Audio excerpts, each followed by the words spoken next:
Hey, bienvenue dans cette nouvelle vidéo. Aujourd'hui, on va attaquer je dirais, une petite update de ce qui a pu être fait précédemment sur ma chaîne, donc de la vidéo de comment débuter la sorcellerie. Donc voilà la vidéo débuter la sorcellerie aujourd'hui et le sujet dont on va parler. Donc il va y avoir plusieurs petites choses que je vais évoquer, notamment on va dire en général un peu comment...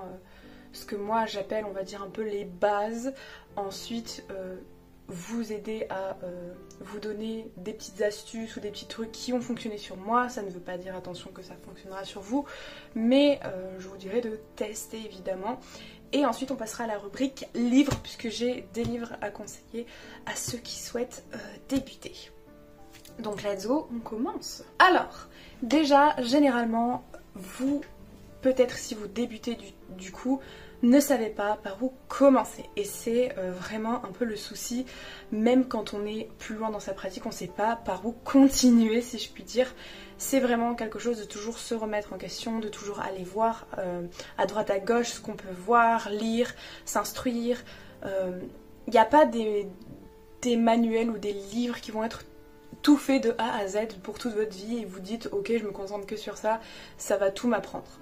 Non, évidemment, déjà, toujours faire comme en fait on vous apprend. Vous allez lire quelque chose, mais ne prenez pas genre vraiment tout ce que vous lisez comme la vérité. À vous de vous faire vos propres opinions selon ce que vous pensez être vrai, ce que vous pensez qui va vous apporter quelque chose aussi. Et vous êtes totalement en droit de ne pas être d'accord avec des auteurs qui écrivent certaines choses dans leurs livres ou non. Ce que je peux vous conseiller du coup au tout début, c'est peut-être, si vous ne savez vraiment pas du tout par où commencer, prendre des petits livres ou regarder des articles ou des vidéos sur YouTube qui parlent un peu globalement de tout ce qu'il pourrait y avoir dans la pratique. Donc vous allez commencer par apprendre du coup la protection et la purification, qui sont deux choses, à mon sens, qui sont vraiment les bases de chez base vraiment de la pratique, où vous allez, une fois que vous aurez fait ça, partir sur du solide, vous allez pouvoir creuser un petit peu plus et vous diriger selon ce que vous souhaitez. Et c'est là où on se sent un peu perdu. Une fois qu'on a fini la purification et la protection, il y a des centaines de vidéos, des centaines d'articles qui en parlent. Enfin, c'est vraiment quelque chose qui maintenant est popularisé, si je dirais, si je puis dire, si je dirais ça ne veut rien dire. Sur le net, vraiment la protection, la purification, c'est des choses qui sont super importantes aussi. Aussi, regardez bien niveau éthique, niveau débat, il y a des débats sur la sauge blanche et sur le palo santo, donc renseignez-vous aussi avant de potentiellement utiliser ça ou d'en acheter si vous en voyez tout de suite dans le commerce. Voilà, regardez plusieurs vidéos ou lisez plusieurs livres qui parlent du sujet pour croiser les sources et vous dire ok, tel auteur dit que ça c'est bien, tel auteur dit que ça ce n'est pas bien. Vous pouvez toujours tester, mais voilà, fonctionnez aussi selon vos propres valeurs à vous. Donc une fois que vous avez passé un peu cette étape de base de chez base, vous allez vouloir explorer autre chose. Et là, vous allez vous sentir perdu. Mais c'est sûr qu'il n'y a pas vraiment de chemin tracé, tout tracé à prendre. Donc vous ne pourrez pas partir en vous disant bah, après ça, on m'a dit que c'était ça, donc je vais m'orienter vers ce chemin-là. Non, si vous êtes attiré par les pierres, essayez de voir la lithothérapie, de voir un petit peu ce que c'est, de renseignez-vous sur le sujet, voir si vous avez envie de creuser directement la chose. Pareil pour tous les autres sujets. Et là, ça va vraiment être le fait de faire une liste de ce qui vous intéresse pour pouvoir vous y plonger pas par pas et pas un peu vous éparpiller partout parce que vous risquez d'être perdu et d'avoir 130 000 informations à la fois et d'être vraiment submergé et de vous dire ben stop, j'ai envie d'arrêter quoi. Donc c'est pas ce qu'on veut, donc vraiment je vous conseillerais de faire une liste de tout ce qui vraiment vous attire. Par exemple l'astrologie, que ce soit le tarot, que ce soit donc la lithothérapie, les runes, ou si vous voulez plus partir vers telle pratique, ou que vous êtes plus attiré par ce chemin-là. Si vous n'avez pas non plus besoin de vous définir, que ce soit en tant que sorcière ou que type de sorcière, si vous voulez vous appeler énergéticien, praticien de magie, enfin vous pouvez vous appeler comme vous le souhaitez. Mais du coup, c'est vraiment ce qui résonne avec vous. Et ne vous forcez pas à étudier un sujet si vous ne l'aimez pas, parce que votre amie, elle, qui aussi est dans la spiritualité, va étudier ce sujet-là. Ce qui fait la diversité et la beauté de la chose, c'est que tout le monde va vers des sujets différents et se perfectionnise ou au moins creuse quelque chose de différent. Donc ça, je trouve que c'est un gros point positif de la communauté, c'est que plein de personnes testent des choses différentes et bon, des fois c'est peut-être mal reçu, il y a parfois des critiques ou quoi, mais bon, faut savoir faire la part des choses aussi quand même. Donc il n'y a pas de chemin tout tracé, renseignez-vous toujours et creusez un petit peu ce que vous souhaitez. Regardez s'il y a des livres, regardez s'il y a des rubriques, si vous connaissez quelqu'un qui pratique ce dont vous souhaitez peut-être connaître. Donc demandez-lui, posez-lui des questions. N'hésitez pas aussi à regarder s'il y a des Discord ou des groupes que vous pouvez rejoindre pour aussi poser des questions ou avoir au moins un petit peu une communauté. Et si jamais vous voulez vraiment être seul et faire vos recherches de votre coin, bah, n'hésitez pas à aller regarder du coup des articles, des livres, à vous renseigner par des biais qui sont, on va dire, moins communautaires, tout simplement. Pour les personnes qui seraient, on va dire, toujours, enfin, soit toujours chez leurs parents, mais qu'on appelle des closet witch, donc c'est des sorcières ou des sorciers ou peu importe des personnes qui pratiquent, qui sont toujours chez leurs parents et dont les parents n'ont pas forcément connaissance des pratiques ou ne sont pas pour les pratiques. Donc c'est un peu des pratiques cachées, on va dire en soi, si vous pratiquez comme ça. Pas de souci, vous n'avez pas besoin pour faire de la spiritualité ou de la magie ou quoi que ce soit d'avoir 40 000 objets et de faire tous les jours votre petit rituel à la lumière de la lune, dehors, en criant sur tous les toits. Bref, ça non, vous pouvez tout à fait faire des choses du quotidien, que ce soit par exemple le matin, personnellement dans mon thé, je vais prendre du coup ma tasse de thé et je vais remuer par exemple à droite pour attirer, enfin dans le sens des aiguilles d'une montre pour attirer des choses et dans le sens inverse des aiguilles d'une montre pour bannir des choses ou voilà, enlever ce qui ne va pas. Donc ça passe par des petites choses comme ça qu'on peut cacher en soi, qui sont un peu cachées. Pareil, vous pouvez vous purifier en demandant quand vous vous douchez le soir ou que vous prenez un bain à ce que l'eau soit purificatrice, puisque l'eau en soi nettoie déjà, l'élément eau nettoie déjà et purifie. Mais si vous n'avez pas non plus le budget ou que vous, dans votre famille, ce qui est aussi possible, que les personnes sont sujettes à une sensibilité des odeurs et que vous ne pouvez pas fumiguer votre pièce, et bah optez pour l'option par exemple avec de l'eau et du sel et que vous allez peut-être asperger un petit peu dans votre maison. Ça peut être une alternative, ou un peu avec des petites huiles essentielles qui se sentent pas trop diluées dans l'eau. Comme ça vous pourrez avoir une odeur qui sera moindre que si vous fumiguez et que vous mettez de la fumée partout. Peut-être pour les personnes aussi, si vous faites de l'asthme aussi, c'est problématique. Donc toujours adaptez-vous, trouvez des solutions vous-même à vos petits problèmes de santé ou votre quotidien. C'est toujours important d'abord de penser à votre santé, hein, c'est pas négligeable. Donc ensuite les hôtels, comme on a dit, on n'est pas obligé d'avoir 46 000 objets. Donc si vous voulez pas faire d'hôtel, c'est comme vous le souhaitez. Après, un hôtel, c'est un endroit du coup où va être concentré notre pratique, donc c'est un endroit sacré. Vous faites comme toujours ce que vous voulez, mais moi personnellement je ne vais pas aller mettre mon téléphone ou mes clés sur mon hôtel. Enfin voilà, pour moi c'est vraiment un endroit qui est sacré et où je ne mettrai pas n'importe quoi. C'est pour ça que si vous voulez, vous pouvez mettre des bougies dessus. Si vous ne voulez pas, vous mettez pas de bougies, de l'encens, bref, vous pouvez un peu aménager votre hôtel comme vous le souhaitez. Si un hôtel est dédié, donc que ce soit à une personne, à un ancêtre, à une divinité ou à un élément, un esprit, etc., vous pouvez regarder les correspondances, regarder, si tout simplement c'est une divinité, allez vous renseigner sur la divinité et peut-être faire un hôtel à son effigie pour que vraiment ce soit sacré. Mais du coup, encore une fois, pour moi, ne pas mettre n'importe quoi sur l'hôtel, surtout s'il est dédié, parce que je trouve ça que c'est un peu une forme d'irrespect de faire ça comme ça. Mais bon, comme toujours, chacun sa pratique, donc chacun ses croyances.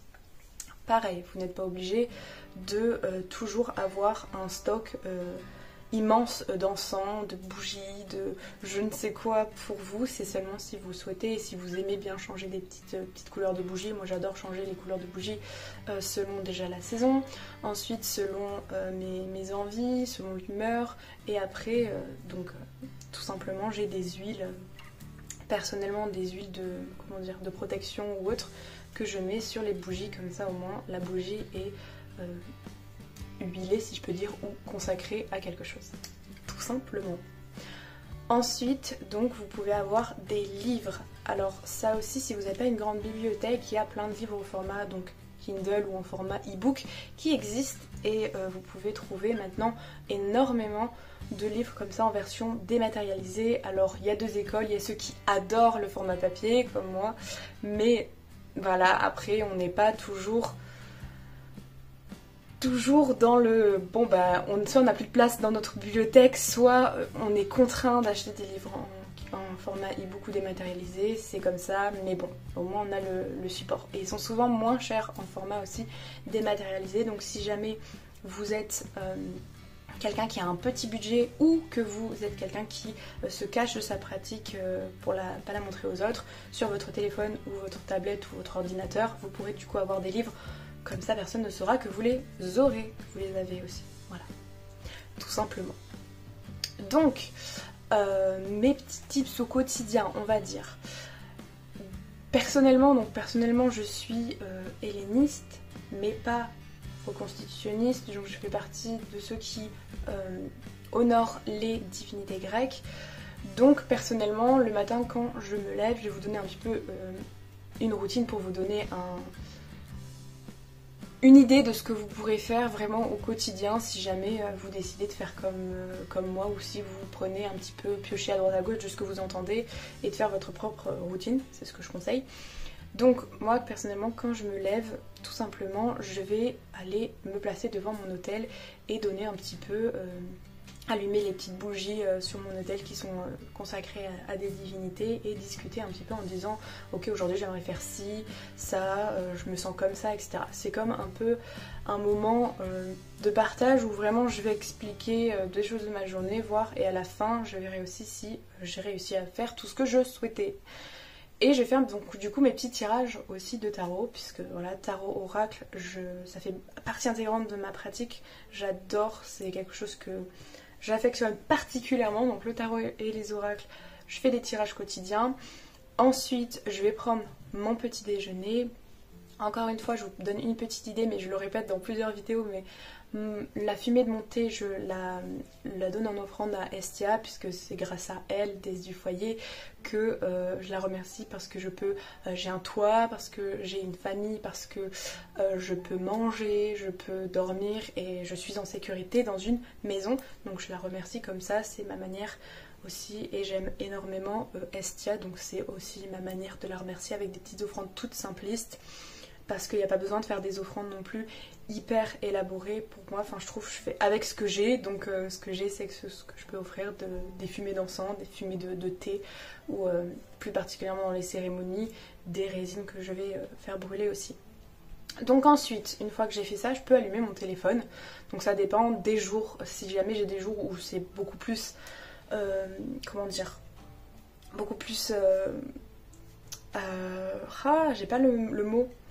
beaucoup plus chargé, je vais prendre directement mon téléphone si j'attends un message de quelqu'un, ou si j'ai un truc à faire, faut bien communiquer avec les gens, donc je vais prendre mon téléphone, mais sinon j'essaye de ne pas le prendre de suite, parce que pour moi c'est un peu compliqué, avec j'aimerais me défaire de plus en plus de mon téléphone pour pouvoir profiter au maximum de tout ce que j'ai à faire, et de ma petite matinée, quoi, parce que j'adore me lever tôt. Donc après ça, généralement, j'allume mon téléphone, je regarde les petites notifications que j'ai, si j'ai des messages, je réponds, etc. Et ensuite, je vais me poser pour lire. Et puis, si je sors la journée et que je vois le soleil, donc moi personnellement, je vais dire bonjour c'est un petit rituel que je dis bonjour à Apollon, à Hélios, je dis bonjour à Héméra aussi pour la lumière du jour. Le soir c'est pareil, je dis bonjour selon la phase de la lune, si c'est en croissant je dis bonjour à Artémis, si c'est la pleine lune je dis bonjour à Sélénée, et si c'est la nouvelle lune je dis bonjour à Hécate. Voilà, donc ça c'est une petite pratique personnelle. Et le soir du coup aussi je me purifie avec l'eau quand je me douche, et puis voilà quoi, tout simplement. Et je m'endors le soir aussi, et je mets toujours une petite pierre, donc j'ai mon petit livre avec... dans mon livre des ombres, j'ai noté toutes mes pierres et ce dont elles sont les propriétés quoi. Et je mets une pierre sous mon oreiller comme ça pour dormir. Et c'est un peu ma routine de base quoi. Après il y a des choses qui peuvent changer des jours ou quoi que ce soit, mais voilà, en soi de base, c'est pas tous les jours qu'on fait des sortilèges, c'est pas tous les jours qu'on va faire des trucs des cérémonies hyper compliquées, où on va être à 46 dans une pièce et on va faire un...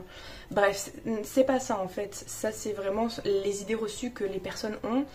Et franchement c'est pas du tout ça, donc n'ayez pas peur si vous voulez vous lancer par des petits gestes du quotidien simples, vous pourrez très bien faire une routine.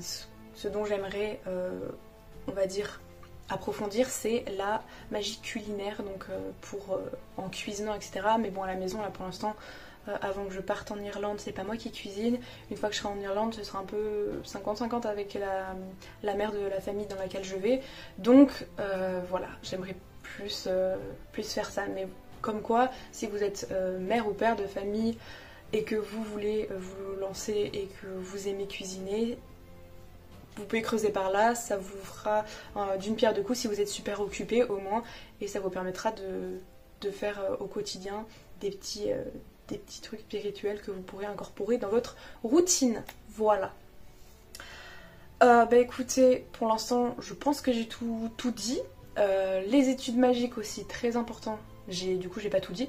Les études magiques. Donc, ce qui est énoncé donc, en plus dans un livre, c'est souvent donc de faire une liste de tout ce que vous aimez et de prendre les sujets un par un. Mais vous n'allez pas les prendre un par un, vous dire ce matin je me lève, je vais étudier ça, ce matin je fais ci ou ça. Vous allez être un peu perdu. Donc ce que je fais moi, c'est que pendant un mois, ça aussi je le dis souvent, pendant un mois je prends un sujet et je vais creuser par-ci par-là, voir, je dédie en fait quelques heures par jour en me disant je vais aller approfondir par là, puis je vais lire ce livre qui parle de ce sujet-là.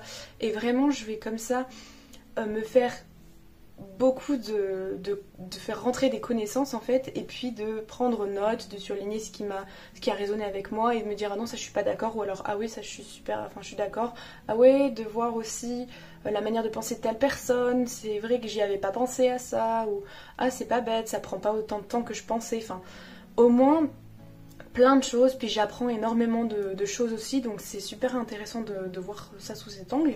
Et pendant un mois au moins, je peux me focaliser dessus, et à la fin du mois, je fais un bilan que je glisse dans mon livre des ombres, histoire de me dire ok, sur ce sujet-là, j'ai appris ça, j'avais tel a priori au début, et puis au final, voilà ce que j'en ai retenu à la fin, tout simplement. On va passer au livre maintenant. Et j'ai un énorme coup de cœur qui est très récent, mais vraiment ce livre m'a complètement... il vous fait réfléchir quoi, vraiment c'est le mot même, c'est réfléchir et vous poser les bonnes questions et vous donner énormément de conseils pour tout aussi bien débuter que continuer si vous êtes bloqué dans votre pratique, ou tout simplement que vous cherchez à avoir un petit peu, pas une expertise, mais des petits conseils au quotidien. Donc c'est le chemin de la sorcière de Thorn Mooney. Voilà, progresser dans son art. Vous voyez que j'ai mis énormément de petits trucs sur le côté parce que ce livre est incroyable. Je l'ai lu et pourtant je compte l'emmener en Irlande tellement je le trouve super. Pour moi c'est un indispensable de toutes les personnes qui veulent commencer. Elle donne tellement de conseils à l'intérieur. C'est une femme qui fait partie d'un couvent, qui d'ailleurs est un peu à la tête du couvent, donc elle a énormément de choses à organiser, et elle dit souvent que eh bien, elle n'a pas forcément toujours le temps de faire ce qu'elle veut, mais c'est pour ça qu'elle voulait créer ce livre pour donner des petites astuces au quotidien et de comment chercher, comment faire quand on ne sait pas par où commencer, quand on pense qu'on est coincé ou quoi que ce soit. Donc franchement ce livre est incroyable, il vous apprend en fait à, comment dire, à un peu à désapprendre, je sais pas si vous allez comprendre vraiment, mais à regarder toujours avec les yeux de quelqu'un qui débute. Par exemple, même si vous savez, vous avez acquis des connaissances, toujours d'avoir cette petite étincelle qui fait que vous allez vous poser mille et une questions et vraiment vous allez continuer à creuser et à avoir l'envie, parce que si vous le faites par dépit, parce que c'est rentré dans votre routine, bah ça a plus vraiment de signification quoi. Et c'est ce qu'elle explique, elle dit qu'au bout d'un moment on a installé une routine magique et puis que bah on le fait juste parce que on le fait, qu'on le fait tous les jours et que du coup on se dit bah je vais continuer à le faire quoi. Mais si ça a plus de sens pour vous au quotidien, ça sert à rien de continuer à le faire. Et franchement, elle survole des sujets aussi qui sont pas vraiment abordés dans plusieurs livres, donc c'est super. Elle parle aussi du lieu dans lequel vous êtes, faire des recherches sur votre lieu pour pouvoir le connaître beaucoup plus. S'il y avait par exemple des peuples qui vivaient sur vos terres avant, ou s'il y avait une magie spéciale qui était aussi pratiquée sur vos terres, enfin plein de choses qui font que ce livre est incroyable. Elle parle de dévotion, de la relation qu'on a avec le divin, et elle pose aussi des questions du style qu'est-ce qui fait de vous une sorcière, pourquoi vous vous définissez comme ça si vous vous définissez comme ça.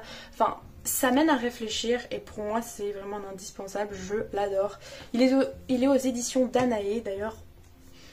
J'allais dire la plupart des livres que je lis, oui, sont aux éditions Danaé ou Alliance Magique. Voilà, c'est une boutique que j'adore énormément, un site aussi. Donc franchement, j'adore leurs livres et je ne peux que vous les recommander, tout simplement. Le deuxième livre, pour moi, c'est un livre du coup qui parle de base. Donc c'est Plantes et encens de purification de Arnaud Tully. Donc, toujours à Alliance Magique, on parle dedans donc de tout la partie purification avec, comme c'est marqué dans le titre, les plantes et encens. Donc vous allez avoir toute une première partie qui vont vous expliquer comment un peu l'auteur purifie, comment est-ce qu'il fait, qu'est-ce qui fait partie aussi de la purification, quels sont on va dire les gestes quotidiens, etc. Et il vous informe aussi que les énergies qu'on appelle négatives ne sont pas des énergies négatives comme on l'entend vraiment au sens hyper péjoratif de la négativité, c'est juste des énergies résiduelles. Enfin c'est super intéressant, moi j'ai appris énormément beaucoup de choses, donc il y a des choses avec lesquelles évidemment soit on est d'accord soit on n'est pas d'accord, mais c'est sûr que pour une première lecture ou rentrer dans le thème de la purification, c'est vraiment, enfin moi je le recommande, il est super bien. Donc la première partie vous explique vraiment un petit peu comment faire et comment l'auteur fait, et la deuxième partie ce sont des fiches avec les plantes qui ont été testées, donc soit par une ou plusieurs personnes pour voir comment est-ce que ça purifiait dans une maison, est-ce que ça apportait vraiment sur plusieurs thèmes, donc sur les énergies, sur les entités, sur plein de choses, et franchement il est super bien. Voilà. Ensuite, si vous parlez anglais, je vous conseille le livre Wicca de Harmony Nice. Donc c'est une youtubeuse anglaise qui est super, qui n'est maintenant plus sur les réseaux, mais qui est franchement super. J'ai son tarot aussi et je l'adore vraiment. Même si vous n'êtes pas dans la Wicca, et c'est ça vraiment aussi qui fait un peu la magie de tout, c'est qu'il est incroyable pour débuter surtout. C'est un petit condensé de tout plein de petites astuces, tout plein de petites choses. Elle explique du coup les saisons. Bon, comme elle est week-end, elle explique les sabbats. Elle explique aussi l'hôtel, les objets, les outils, tout ce qui va avec, comment incorporer du coup la magie au quotidien aussi. Et ce livre est super, donc si vous parlez anglais, n'hésitez pas. Donc comme je vous disais, c'est un très bon moyen de voir un petit peu ce que vous pouvez aimer, tout ce qui sont les livres pour débuter. Donc en soit les espèces de petits grimoires où vous allez retrouver énormément de choses dedans, les petits guides comme ça. Donc Wicca vraiment c'est super. Donc moi toute la partie où il y a la roue de l'année, c'est pas forcément ce que je vais regarder, les sabbats non plus, mais il y a vraiment beaucoup de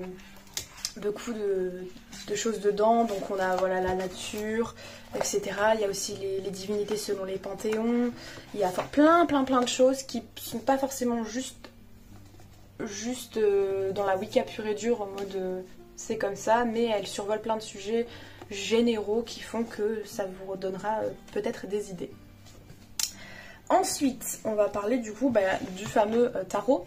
Voilà, c'est un livre que j'aime énormément, que j'utilise aussi souvent, ou que j'utilisais souvent, puisque maintenant j'ai mes petites fiches que j'ai faites moi-même à partir de ce livre, et à force de tirer on apprend, enfin bref. C'est le livre Tarot de Stephen Bright, qui est aux éditions Albin Michel, et donc qui fait partie de la catégorie des clés de l'ésotérisme. Et franchement déjà, alors il est super joli, voilà, là on voit mieux, mais il est super joli, et à l'intérieur ce que j'aime vraiment beaucoup, c'est qu'il y a le descriptif général un peu de la carte, il y a la carte en situation, donc dans un tirage, et il y a la carte incarnée, comme si c'était une personne, comme si genre, par exemple là je suis sur la carte du pendu, comme si le pendu devait représenter une personne, pour que vous voyez un peu comme si vous donniez une âme à la carte en fait. Un peu comme dans Yu-Gi-Oh quoi, mais bon, c'est pas le sujet là. Et ensuite il y a les mots-clés, et il y a aussi des petites questions pour que vous puissiez vous poser ces questions selon la carte, et pour vous aiguiller un petit peu plus sur votre petit tirage quoi. Il y a aussi des posters à la fin, donc dans ces éditions il y a des petits posters, mais bon là je les ai accrochés, donc je peux pas vous les montrer là directement. Hop. Et le dernier livre, on va dire vraiment que j'aime beaucoup, c'est qui concerne l'astrologie, c'est l'Astrologie miroir de Marie-Célène, aux éditions Marabout. Voilà, avec des illustrations de Digli qui sont juste magnifiques. Je vais essayer de vous montrer ça si je peux trouver rapidement une petite illu. Voilà, bon, en plus on a Mars, donc la planète Mars, voilà.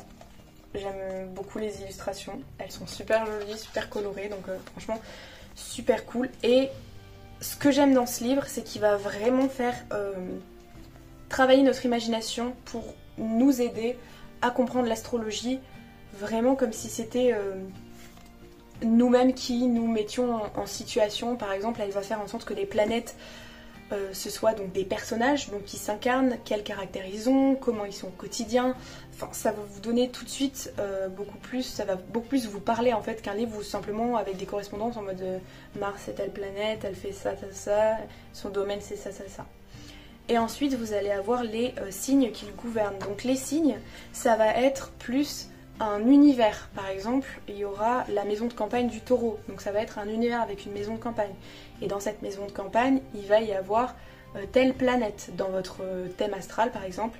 Donc ça va vouloir dire que telle planète va être dans une maison où c'est quand même la campagne, donc c'est calme, il y a peut-être des choses à faire au niveau agriculture, etc. Donc c'est marrant de voir ça, par exemple, si vous mettez la planète Mars qui est super énergique, etc. à la campagne, ben, ça va être vraiment ressourçant ou donner un coup de main sur les choses. Enfin, il y a plein d'interprétations, c'est super bien expliqué, franchement j'ai adoré. L'astrologie ça me faisait peur parce qu'il y a mille et une choses à savoir, et de juste lire ce livre comme ça m'a tellement aidé à comprendre sans pour autant être perdue avec la mine d'informations qu'il y a. Et évidemment je suis très loin d'avoir tout compris en astrologie, mais au moins c'était un super bon livre que je recommande, et je lis en plus depuis quelques années, je ne sais plus combien de temps, mais il est super. Ensuite c'est un peu pendant l'été ce que j'aime faire, donc là je les ai pas finis l'année dernière, j'ai pas eu le temps, mais j'ai des cahiers de vacances, donc selon plusieurs thèmes. Donc j'ai le tarot, l'astrologie, booster sa spiritualité, les runes et la lithothérapie. Voilà, donc c'est des petits cahiers de vacances à faire. Donc là ben, je sais qu'on est en août, mais mais je vais les continuer. Pour certains ils sont déjà bien entamés, donc ça me permet de les finir et puis de revoir aussi tout ce qu'il y avait à l'intérieur. Donc ça c'est super de les amener à la plage et tout, puis les couvertures sont bien un peu pas plastifiées, je ne sais pas, enfin vous pouvez mettre de l'eau dessus, ça craint rien quoi. Donc ça résiste au vent, au sable ou quoi que ce soit, donc c'est parfait pour les amener un peu partout. Et voilà, j'ai beaucoup parlé, j'espère que vous avez bien pris de quoi boire ou que vous avez posé dans un coin pour écouter. Mais en tout cas, Merci beaucoup d'avoir écouté, n'hésitez pas comme d'habitude à mettre un petit pouce en l'air, un commentaire si vous avez aimé et à vous abonner pour plus de vidéos. Moi je vous retrouve certainement, peut-être pas la semaine prochaine, mais la semaine d'après, puisque tout simplement je pars. Donc le dimanche prochain, il n'y aura peut-être pas de vidéo, et le dimanche d'après je serai dans la maison en Irlande. Donc voilà, ça va changer de décor et ça va un peu tout changer. Bouleversement, nouvelle vie, enfin bref. J'espère vous revoir du coup bientôt. Je vous souhaite toutes plein de bonnes ondes pour ce que vous avez à faire. À la prochaine pour une prochaine aventure. Bye bye!